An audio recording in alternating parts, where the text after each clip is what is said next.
ask questions of the management, and if you give proper notice, you can propose motions, you can propose elections, you can propose anything which company law in the United Kingdom allows.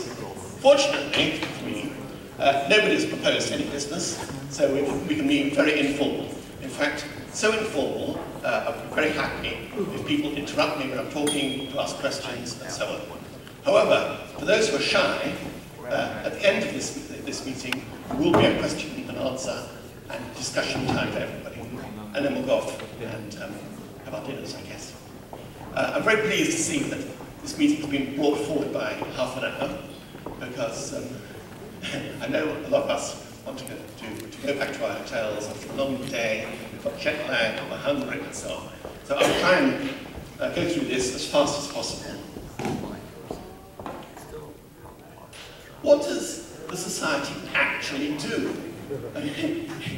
A lot of our activities, and they're quite burdensome in fact, go on behind the scenes. Nobody actually sees a society except at conferences like this. But actually, there's a lot of administrative work, there's a lot of explaining and communicating and so on. Elections and appointments. Well, membership, awards, charity. These are the topics I'm going to cover in this presentation. There's a mission statement for the society. Our object is to promote condensed matter nuclear science for the benefit of the public. What does that mean? It means we can't promote science for our own benefit. We must be careful of conflicts of interest. We must make quite sure for collecting money from government or from charitable donations they're used for a proper cause. This doesn't mean that we can't offer discounts for members to attend conferences, which we have in fact done in the past, because there's no conflict there. That's part of promoting the field. And who better to promote the field than the members who have goodwill towards this scientific field. A major source of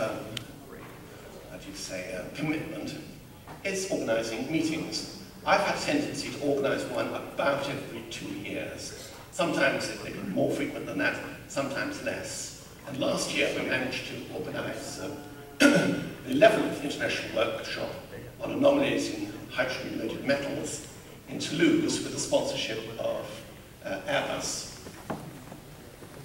And I think the chief scientist of Airbus, Jean-François, is present at this meeting, present at the conference.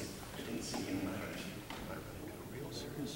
Another very, very important activity is, of course, the management of the electronic journal, the Journal of Condensed Matter Nuclear Science.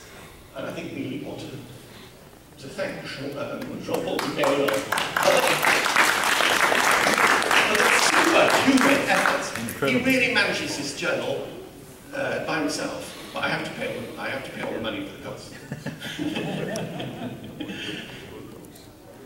I think there's a tendency these days for the organisers of ICCFs to ask ISCMC to publish the proceedings in our electronic journal.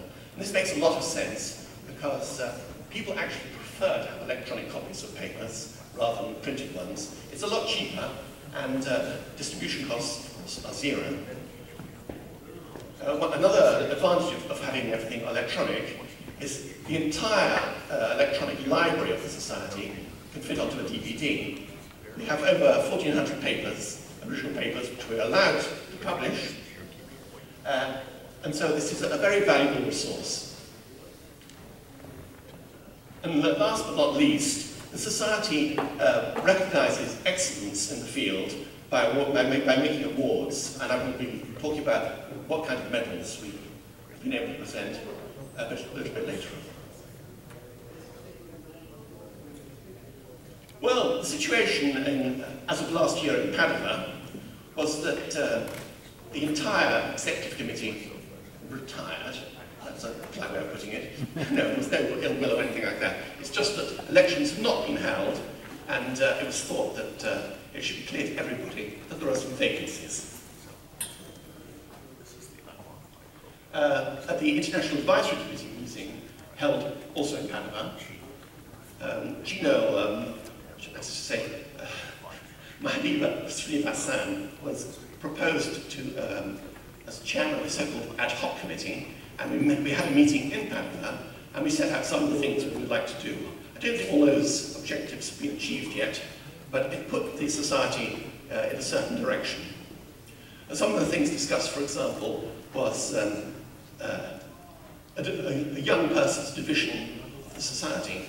I don't think anything has actually come of this, but the idea was there that we should involve the young people, just as Mike McCoobie said, or that was Mike McCoobie wrote, and we had to hear this morning.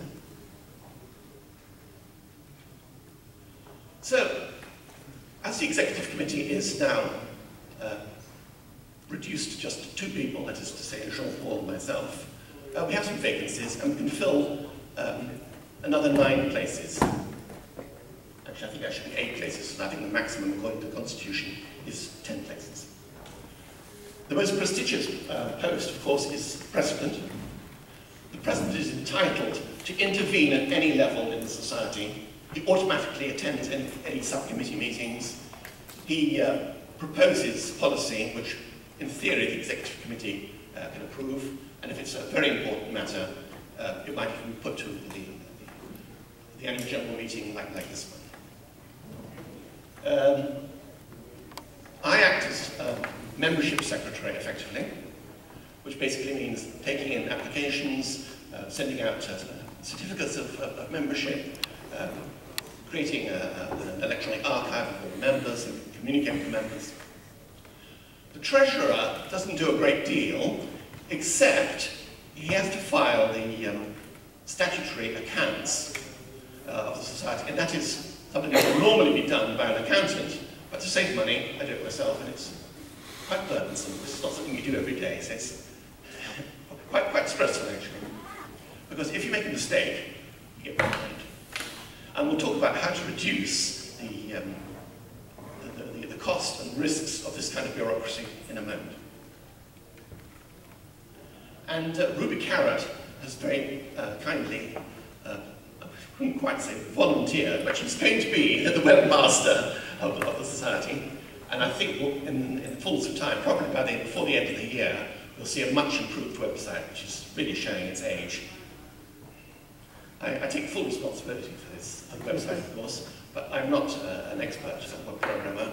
I've learned a little bit as I go along. It's getting more and more difficult to maintain a website which was dependent on software which is now completely out of date.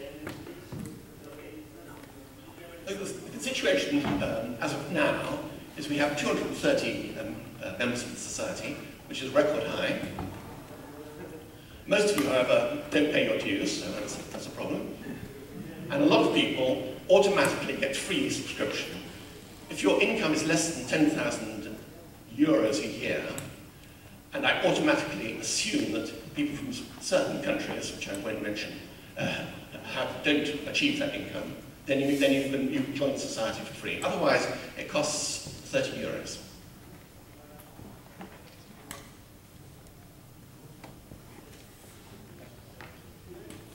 So ISCMC at this moment is in a somewhat fragile state. It needs people to volunteer. It needs donations. In fact, most of our income comes from donations, and most of that money goes into supporting the journal.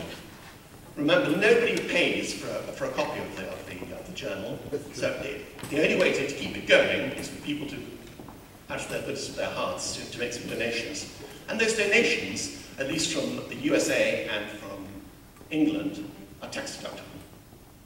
So if you think you make a nice donation, thank you very much, do get in contact, and I'll tell you how you can get your tax back. You see, not previous. Okay,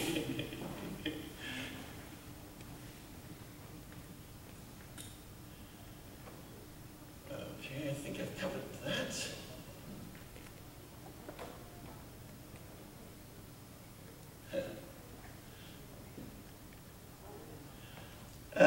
I think the last paragraph here about the Constitution is an interesting one. I have been told that our current constitution is far too complicated, and that's probably true. And an opportunity is really coming up now to completely rewrite it. Not because of any defects in it particularly, but because we want to take advantage of some new legislation. At the moment, as I was saying, there's quite a lot of administrative burden in running a society. And I would like very much, before I resign from the executive committee myself, to at least pass over to a younger generation a bureaucracy which is going to be a lot less burdensome, easier, less costly, and so on. At the moment, things are bureaucratic because the society is regulated by Companies House, which is like a chamber of commerce in other countries, where companies are registered, and it's Companies House registers all companies in England and Wales. In addition, because we're a charity, we're regulated with another set of Companies Acts and legislation by the so-called Charity Commission. But I have to say, of the two bosses, I far prefer the Charity Commission because they are understanding. They're written by people who are probably working themselves for the love of the common good, whereas the Companies House just wants